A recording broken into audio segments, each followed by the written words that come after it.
State Senator Peter Lucido from Shelby Township. He's on the other end of our line. Good morning, sir. Hey, good morning, Dave, and good morning to the listeners. What is happening with the budget? Because the governor said she wants it done and hand it to her by the weekend. You know what? I'm confused as to really what she wants. She wanted more money for roads, and we, the Senate, gave her $500 million, $500 million, would it be, a capital B, $500 million more than we gave last year, which was $5.1 billion. I mean, how far do you want to go with it? We only have about 7 months to really build roads. If you go ahead and take out November, December, January, February, March, you shouldn't be pouring roads anyways. And more importantly, you take the holidays out and the weekends, you only got about 7 months. So you know what? That's a lot of billions to be putting together the roads. I don't want any more roads poured in the dead of winter when we know concrete's guaranteed to crack. So that's the first thing. But more importantly, the schools. We've given her an additional $240 on the high end, as well as the per pupil price has gone up, which means my administrators and teachers in my district, which is the second largest school district in the state of Michigan, Great Utica Community Schools, have said, quote, take the money and run. Why? That's the most we've ever gotten. Why? Because we don't want to shut down, and we want to keep on working, and we want to educate those bright minds that are going to take over this whole state someday after we're done. So you think right now, from what you're telling me, is there some division amongst those that might normally be aligned party-wise with the governor over this? I think the party itself is, the party's over as far as I'm concerned with this deal. Here's why. She was at a dead stop on her 45 cents a gallon on the gas. Not even her own Democrats will get behind her and wield this. They won't even vote for this. If that thing went up on the board today, it would be sickened by everybody putting no up there, which means it's a dead end. The road is ended on that one. But to go ahead and say, I know that I'll get my budget done, and we won't include roads, we'll keep that discussion open and say, I'm not taking $500 million. That's just asinine. That's the word. It's asinine. Here's why. You get what you got because we can get it done in the legislature. We got a consensus that says that's the best we can do right now, reapportioning and redistributing monies from other pools or other buckets. That's the best you're going to get right now. Keep the line open on the communication and say, all right, moving forward, what long-term effect can we have? Why are you shutting down the state? I'm telling you now, Dave, and to the listeners, it is not us in the legislature that will stop this state and shut it down. It's the governor herself that will do this one and only exclusively, and to her credit, nothing will get done. That's what I see on her watch right now. Will you have something delivered to her? She wants it by the weekend. We were hearing first of next week. What do you think the timeline is? Make no mistake about it. We did work all summer. So to her untruth, we were here, and some of the Democrats were with us in work sessions as it related to trying to find more money, trying to reapportion money, and then at the end of the day, look at good policy that we could put together to fix the roads the right way, which means we haven't done it the right way over the years. Stop doing the same thing over and over again because it's not working. Now, her demand, this is what it was, to give her a budget by the end of the week. Let's just face this. We have had 2 budgets put on her desk, one from the House, one from the Senate. She has given no indication which she likes. She said she wants it before you guys go on vacation to Mackinac. She's sitting on her desk right now. Make your you know what? Chocolate and vanilla. Take your pick. At the end of the day, we have committees that still have to get the reports out, and we got to report out, right? Their jobs in committees. Yeah, they got to report out. The concern I have is she purposely, willfully, and intentionally doing what she's doing just to cause a shutdown in this state?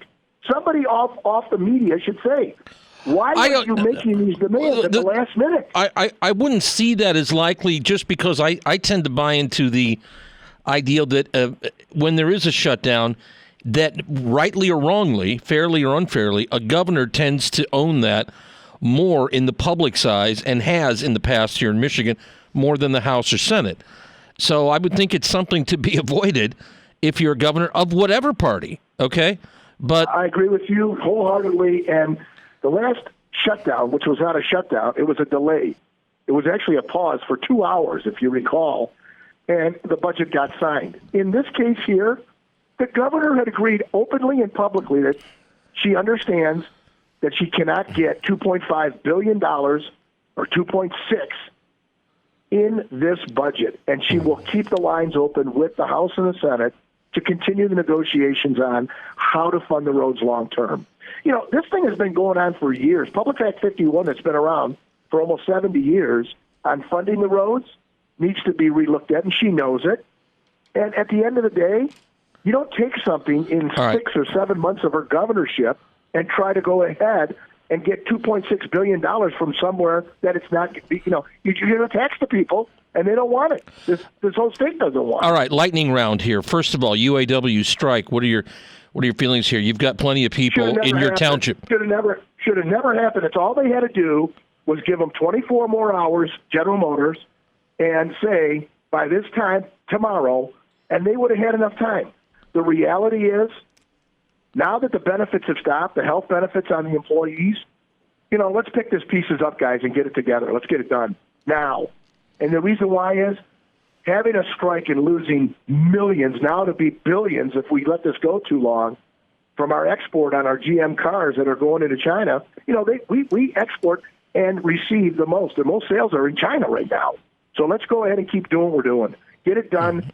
Get to the table, work all night, and come to a consensus that takes care of the families of this state as well as the businesses, because you both need parity to keep on rolling. I was surprised by a local headline here that said, criminal act now if you take stuff from a neighbor's porch pirating. I always assumed tampering with that package delivery or stealing was a crime anyway, but who knew?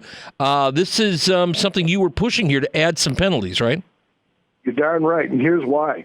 Most of our shopping is not inside the store to commit retail fraud when they go in the store and steal it. Most of them now are committed right on the porch.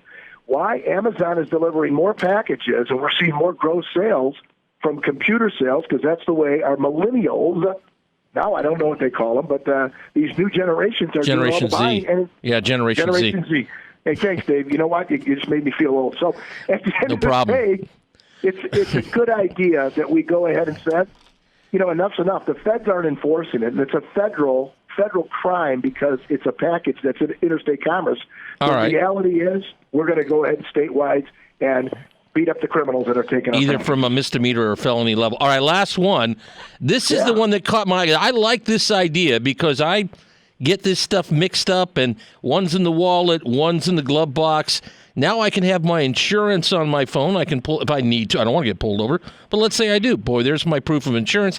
What about my driver's license being on my phone? You're pushing for this.